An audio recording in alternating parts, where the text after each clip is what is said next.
नमस्कार, आप देख रहे हैं कच्चा चिट्ठा। मैं हूं आपके साथ प्रीति रघुनंदन। कोरोना का खतरा अभी भी बरकरार है, लिहाजा कोरोना के खिलाफ इस जंग में मास्क सबसे बड़ा हथियार है। न्यूज़ 18 मास्क के लिए मुहिम भी चला रहा है। हैशटैग मास्क पहनो इंडिया। न्यूज़ 18 आप सबसे अपील करता है कि सावधानी ही इस वक्त सबसे बड़ा बचाव है, इसीलिए आप घर से बाहर निकलें तो जरूर मास्क पहने। और आइए इसी के साथ ही प्रोग्राम की शुरुआत करते हैं। सैटेलाइट तस्वीरों से समंदर में एक सीक्रेट पनडुब्बी का पता चला है। उस सीक्रेट पनडुब्बी के बारे में और क्या क्या जानकारियां हैं वो मैं आपको बताती हूं।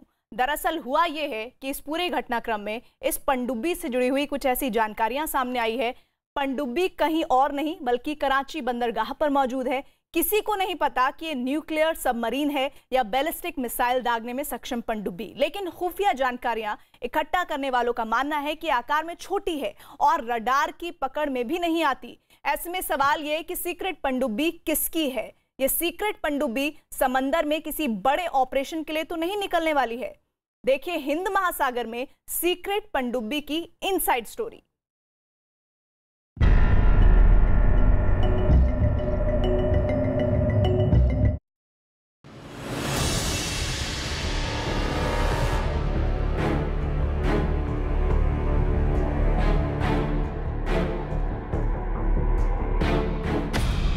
इमरान की सीक्रेट पनडुब्बी की पहली तस्वीर।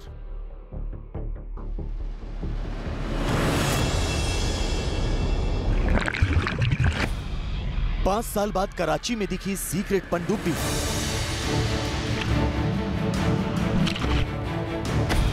सीक्रेट पनडुब्बी से होगा परमाणु हमला।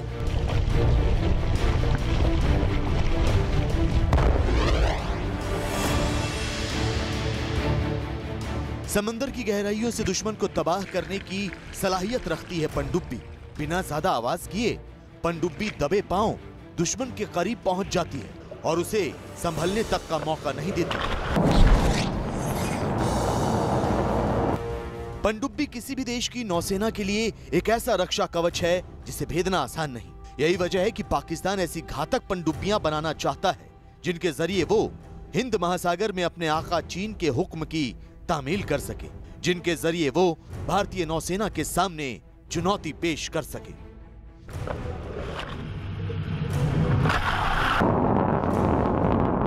लेकिन पाकिस्तान को इस बात की खबर ही नहीं कि समंदर में पैर पसारने की उसकी कवायद पर अंतरिक्ष से नजर रखी जा रही है। गौर से देखिए ये सैटेलाइट तस्वीर। ये तस्वीर कराची बंदरगाह की है जहां पाकिस्तान की एक पनडुब्बी नजर आ रही है। हालांकि पाकिस्तान की नौसेना इस पनडुब्बी को दुनिया से छिपा कर रखना चाहती थी। पाकिस्तान ने अपनी नौसेना की सीक्रेट पनडुब्बी को साल 2016 से दुनिया की नजरों से छिपा कर रखा था, लेकिन इस सीक्रेट पनडुब्बी को मरम्मत के लिए कराची बंदरगाह लाया गया। पाकिस्तान की नौसेना ने गलती ये की कि उसने इस पनडुब्बी के ऊपर कोई कवर नहीं लगाया। इसी दौरान सैटेलाइट ने इसकी तस्वीरें अपने कैमरे में कैद कर ली। 5 साल बाद पाकिस्तान की सीक्रेट पनडुब्बी कराची के नौसैनिक हार्बर पर ड्राई डॉक में खड़ी पाई गई। इस सैटेलाइट तस्वीर को ओपन सोर्स इंटेलिजेंस ने अपने ट्विटर हैंडल से जारी किया है। इस तस्वीर में पाकिस्तान के कराची में नेवल ड्राई डॉकयार्ड में खड़ी मिनी पनडुब्बी को काफी ऊंचाई से दिखाया गया है। यही नहीं, इसमें पाकिस्तान की इस सीक्रेट पनडुब्बी के बारे में कुछ जानकारियां भी दी गई हैं।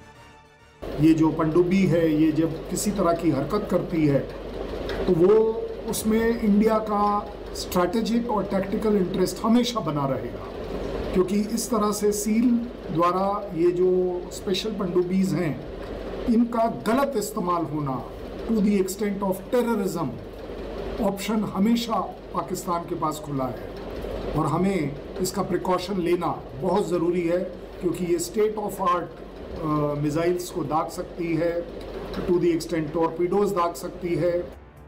दुनिया भर की नौसेनाओं पर नजर रखने वाले विशेषज्ञ HI सटन ने अपनी वेबसाइट कोवर्ट शोर्स में इस पनडुब्बी को लेकर काफी कुछ बताया है। सटन के मुताबिक इससे पहले 14 जनवरी 2020 को कराची के PNS इकबाल नौसैनिक अड्डे पर आयोजित पाकिस्तान नेवी सील कोर्स की पासिंग आउट परेड के एक वीडियो में इस पनडुब्बी को देखा गया था। ये पनडुब्बी आकार में दूसरी पनडुब्बियों से काफी छोटी है। इसकी लंबाई 55 फीट और चौड़ाई 5 से 7 फीट के आसपास है। इसमें बाकी पनडुब्बियों की तरह टॉर्पीडो फायर करने के लिए जगह भी है। ये पनडुब्बी पहली बार 2016 में देखी गई थी। पाकिस्तान डिफेंस प्रोडक्शन डिवीजन की किताब में इसे स्वदेशी तकनीक पर बनी हुई बताया गया है। कराची स्थित PNS Iqbal Pakistani special force SSG के नौसैनिक विंग का हेडक्वार्टर है। ये वही नेवल बेस है जिसे 1971 के युद्ध में भारत ने तबाह कर दिया था। इसे पाकिस्तान की नौसेना का रीढ़ माना जाता है और माना जा रहा है कि पाकिस्तान अपनी सीक्रेट पनडुब्बी का इस्तेमाल यहीं से करेगा। भारत के सबसे नजदीक होने के कारण पाकिस्तान ने कराची नौसैनिक अड्डे पर अपने कई घातक हथियारों और युद्ध पोतों को तैनात किया हुआ है।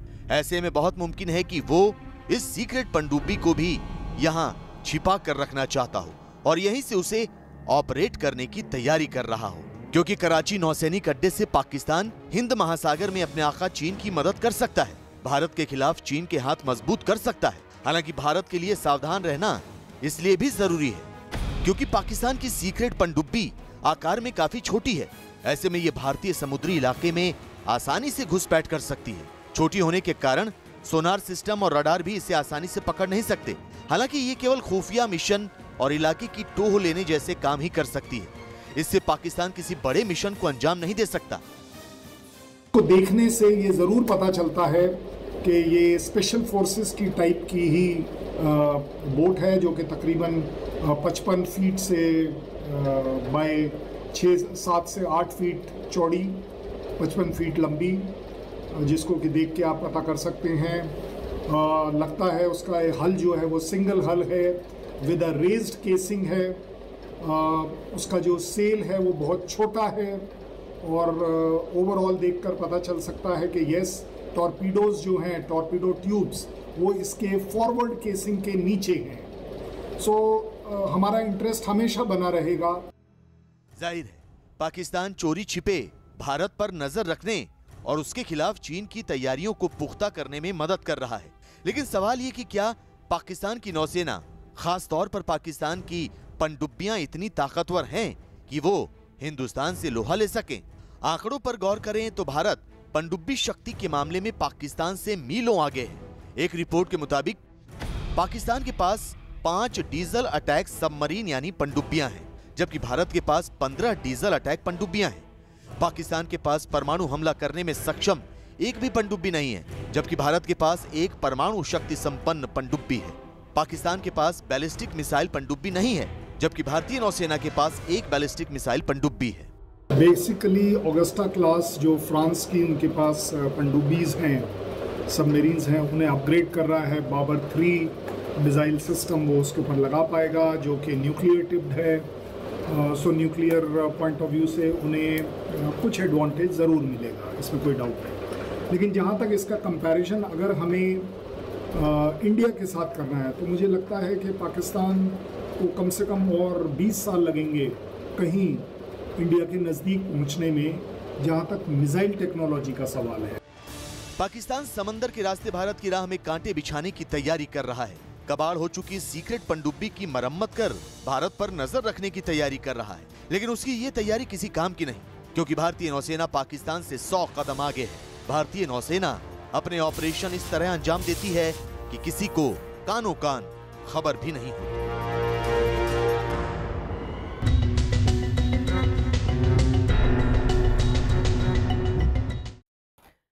दगाबाजी पाकिस्तान के सियासतदानों की फितरत है और दगाबाजी की इसी फितरत की मिसाल एलओसी पर देखने को मिल रही है। न्यूज 18 को मिली एक्सक्लूसिव जानकारी के मुताबिक पाकिस्तानी सेना सीज फायर की आड़ में आतंकी संगठन जैश ए मोहम्मद के 30 से 40 आतंकियों को जम्मू बॉर्डर के जरिए घुसपैठ कराने की फिराक में है। जैश के सभी आतंकी अफगान मूल के हैं और इन्हें भारतीय सेना के ठिकानों पर आतंकी हमले करने के लिए खास तौर पर ड्रोन ऑपरेट करने की ट्रेनिंग दी गई है।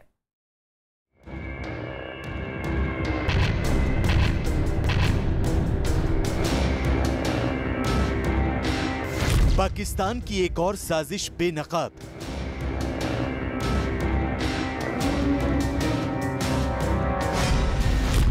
घुसपैठ की फिराक में जैश के 40 आतंकी।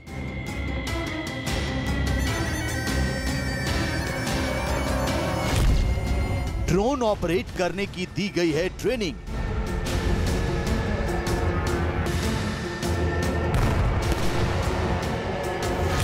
पाकिस्तान का ऑपरेशन ड्रोन।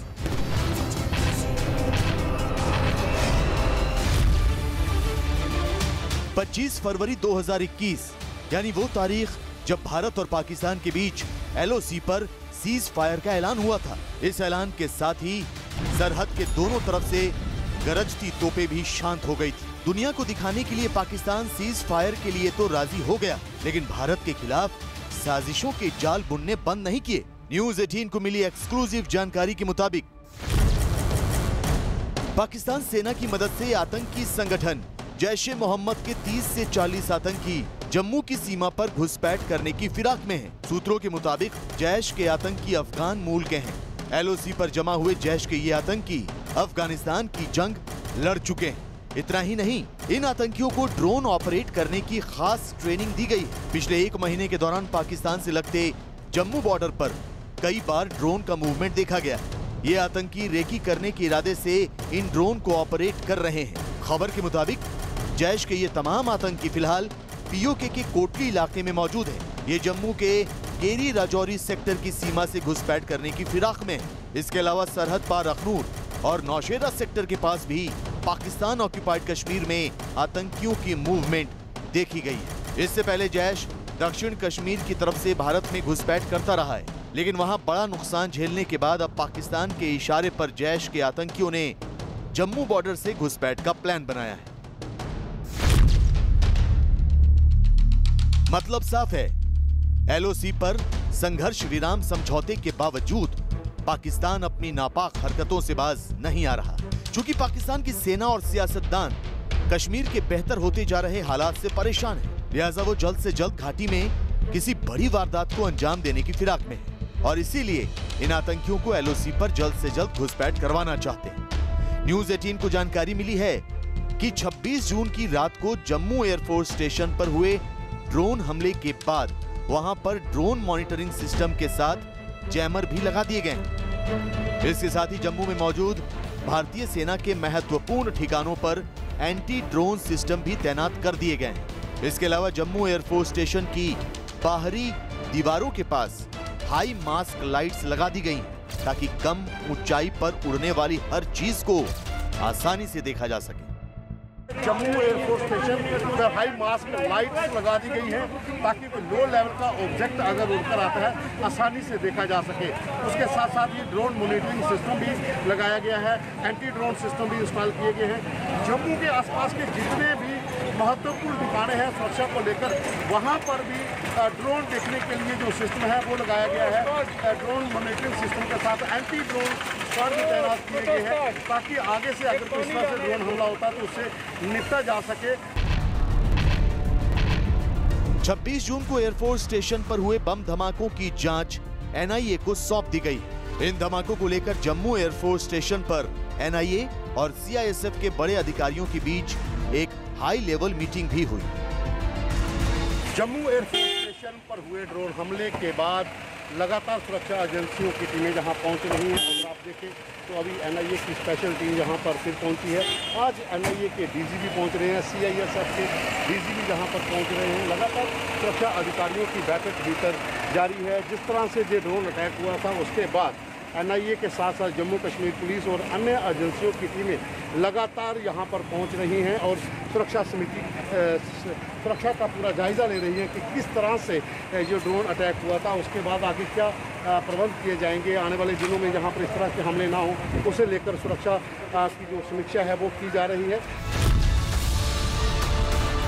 इसके अलावा जम्मू कश्मीर पुलिस के स्पेशल ऑपरेशन ग्रुप ने 26 जून के मास्टरमाइंड को बेनकाब करने के लिए जम्मू एयरफोर्स स्टेशन के साथ लगते मोहल्लों में सर्च ऑपरेशन चलाया हुआ है। दरअसल सर्च ऑपरेशन के जरिए 26 जून को ड्रोन उड़ाने वाले का पता लगाने की कोशिश की जा रही है। सर्च ऑपरेशन के दौरान SOG टीम घर घर जाकर जानकारी हासिल कर रही है और हर आने जाने वाले की जानकारी जुटाई जा रही है। इसके अलावा पूरे राजौरी जिले में ड्रोन खरीदने और बेचने पर पाबंदी लगा दी गई है, जबकि स्थानीय निवासियों को ड्रोन न उड़ाने का आदेश भी दिया गया है। जम्मू एयरफोर्स स्टेशन ब्लास्ट के गुनहगारों को बेनकाब करने के मकसद से जम्मू कश्मीर पुलिस की SOG टीम के सर्च ऑपरेशन को न्यूज़ 18 ने करीब से देखा। इस दौरान हमारी टीम ने देखा कि कैसे एसओजी की टीम इलाके के हर घर में जाकर 26 जून को हुए ड्रोन अटैक के मास्टरमाइंड के बारे में सुराग इकट्ठा कर रही है। हम इस समय जम्मू एयरपोर्ट के जो पिछला इलाका मोहल्ला है, पीर बाबा मोहल्ला इसे कहा जाता है, उस इलाके में हैं। आप देख सकते हैं पर जम्मू कश्मीर पुलिस की टीमें जो हैं मोहल्ले में सर्च कर रही हैं। हर घर जाकर पता कर रहे हैं कि आखिर यहाँ पर कौन कौन से लोग आए थे, कौन लोग जहाँ पर रहे हैं, उन सब की जाँच की जा रही है। क्योंकि जो जम्मू एयरफोर्स स्टेशन के ऊपर अटैक हुआ था, वो जो 2 ड्रोन थे वो कहाँ से ऑपरेट किए गए थे उसकी जानकारी जुटाई जा रही है। तो ये एयरफोर्स स्टेशन के पिछला मोहल्ला है जिसे पीर बाबा मोहल्ला कहा जाता है।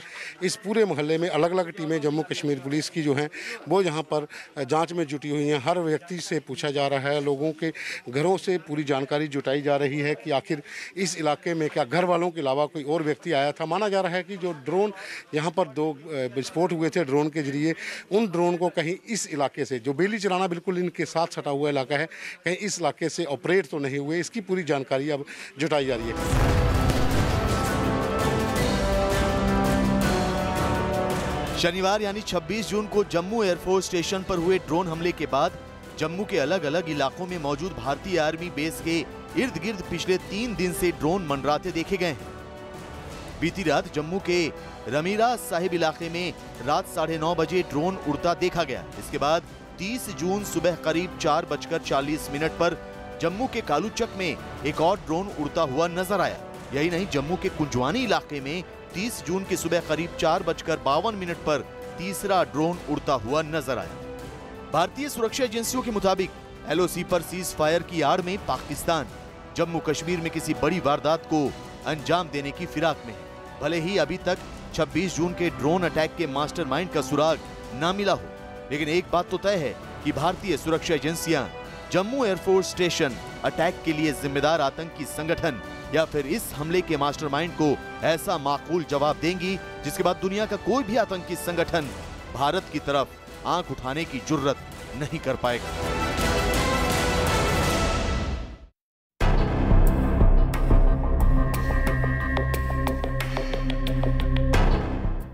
और अमेरिका में सत्ता बदली तो पाकिस्तान को लगा कि सब कुछ उसके मुफीद ही रहेगा। पाकिस्तान को लगा कि अमेरिका उसे आर्थिक मदद देता रहेगा, लेकिन अमेरिका ने पाकिस्तान के सामने 6 दीवारें खड़ी कर दी हैं, जिससे बौखलाए इमरान खान ने ऐलान कर दिया है कि अब पाकिस्तान किसी भी सूरत में अमेरिका का साथ नहीं देगा।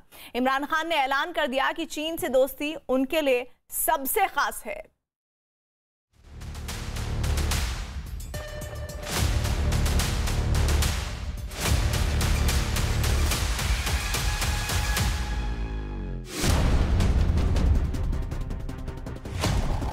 कंगाल पाकिस्तान अमेरिका से भीख लेता रहा, कंगाल पाकिस्तान अमेरिका के टुकड़ों पर पलता रहा, लेकिन अमेरिका ने आतंकवाद के मुद्दे पर पाकिस्तान को आईना क्या दिखाया? इमरान खान एहसान फरामोशी पर उतर आए। पाकिस्तान की सरकार ने बाइडेन प्रशासन के खिलाफ जाकर चीन का दामन थाम लिया। इमरान खान ने पूरी दुनिया के सामने ऐलान कर दिया कि वो अब चीन के साथ है। जहां बात अमेरिका और चीन की आएगी, वहां पाकिस्तान की हुकूमत अपने मददगार चीन का ही साथ देगी। इमरान खान ने कसम खाई है कि भले ही पश्चिमी देश उनके मुल्क पर दबाव बनाएं, मगर पाकिस्तान चीन के साथ अपने नजदीकी रिश्तों को खराब नहीं होने देगा। From that point of view, Pakistan thinks that it is very unfair for the US or other powers, Western powers, for countries like us to take sides. Why do we have to take sides? We should have good relationship with everyone. अब सवाल ये कि पाकिस्तान के वजीर आजम इमरान खान का अचानक America से मोह भंग क्यों हो गया? अमेरिका ने ऐसा क्या कर दिया कि पाकिस्तान की सरकार उसके प्रतिद्वंदी चीन का पक्ष लेने लगी? माना कि चीन पाकिस्तान को आर्थिक मदद देता है, माना कि चीन कर्ज चुकाने के लिए भी पाकिस्तान को कर्ज देता है, लेकिन इसके बावजूद पाकिस्तान हमेशा से चीन और अमेरिका के बीच बैलेंस बनाता आया था। फिर इमरान खान ने शी जिनपिंग से दोस्ती के बदले जो बाइडेन से अपने संबंध खराब करने की शुरुआत क्यों कर दी? जानकारों का मानना है कि इसके पीछे कई वजहें हो सकती हैं। मसलन अमेरिका की आतंकवाद के खिलाफ मुहिम, अमेरिका की भारत से बढ़ती दोस्ती, अमेरिका का क्वाड के साथ आना, अमेरिका की चीन के खिलाफ गोलबंदी, पाकिस्तान को FATF में मदद ना देना, पाकिस्तान के मुकाबले भारत को तरजीह देना। पाकिस्तान का पर्याय पैसा है और जिस तरह का बयान इमरान खान ने दिया है, जो चीन के तरफ उसका रुझान है या उसका झुकाव है, उसका मेन कारण ये है कि पाकिस्तान जानता है कि जिस तरह की इमदाद या जिस तरह की मदद उसको अमेरिका से पहले मिला करती थी, वो अब मिलने वाली नहीं है। आपको याद होगा, अब से कुछ दिनों पहले ही इमरान खान ने अफगानिस्तान सीमा के पास अमेरिका को एयरबेस देने से इनकार किया था। लेकिन शायद ही किसी को इस बात का अंदेशा होगा कि इमरान खान इस बार अमेरिका को और ज्यादा नाराज करने का जोखिम उठाएंगे। शायद ही किसी को अंदाजा होगा कि इमरान खान एक के बाद एक जुबानी हमले करेंगे। Great power rivalry taking place. You know, you see the United States and the United States being wary of China, and you know, I don't need to say all this is now public knowledge. You know, the way China and the United States are sort of looking at each other.